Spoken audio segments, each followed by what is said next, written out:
IT sector बहुत बढ़िया चल रहा था, लेकिन पिछले दिन इसने भी कहीं न कहीं अपने गेन्स को सरेंडर करने की कोशिश की है।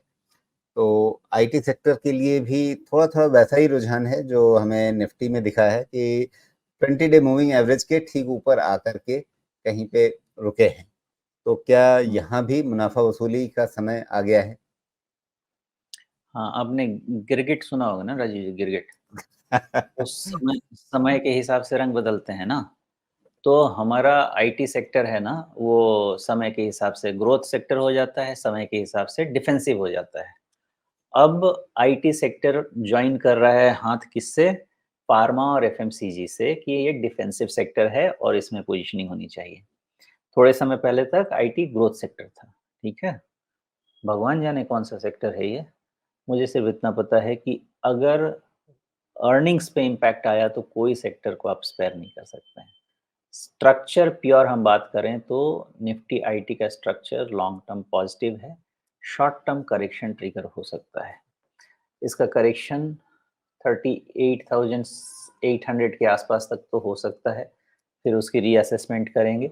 लेकिन sector as a whole negative नहीं है और इन केस मार्केट में करेक्शन आता है तो इनको बेनिफिट ऑफ डाउट मिलेगा because again for the time being ये डिफेंसिव्स में चले जाएंगे और सब एलोकेशन होगा। इवन आपके small cap funds, mid cap funds सब में देखिएगा आपका लार्ज कैप का प्रोपोर्शन बढ़ने लगेगा, आईटी सेक्टर का प्रोपोर्शन बढ़ने लगेगा, एफएमसीजी का बढ़ने लगेगा और फार्मा का और बढ़ने लगेगा।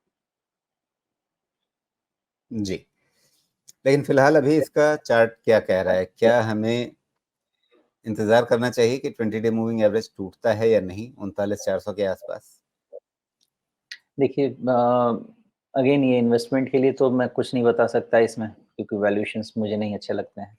लेकिन इसमें अगर टैक्टिकल लॉन्ग करना है तो आपको टैक्टिकल लॉन्ग तभी तक रखना चाहिए जब तक ये इंडेक्स 38,800 के नीचे क्लोज नहीं हो। उसके नीचे अगर क्लोज हो जाए तो इसमें आप टैक्टिकल लॉन्ग भी नहीं रखना चाहिए मेरे हिसाब से। फिर टोटल वेट एंड वॉच करना चाहिए और फिर बाद में डिसीजन लेंगे बॉटम बनता है या मैक्रो लेवल पे कुछ कहानी चेंज होती है तब डिसीजन लेंगे। मतलब ये कि सिर्फ 20 डे मूविंग एवरेज ना देखें, उसमें थोड़ा-सा हम एरर मार्जिन लेकर के चलें, मार्जिन ऑफ एरर लेके चलें। हाँ, वो लेके चलेंगे। मैं किसी को बहुत नेगेटिव नहीं साउंड कराना चाहता यहाँ पे।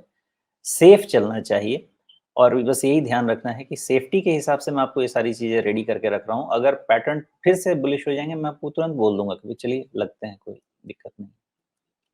जी।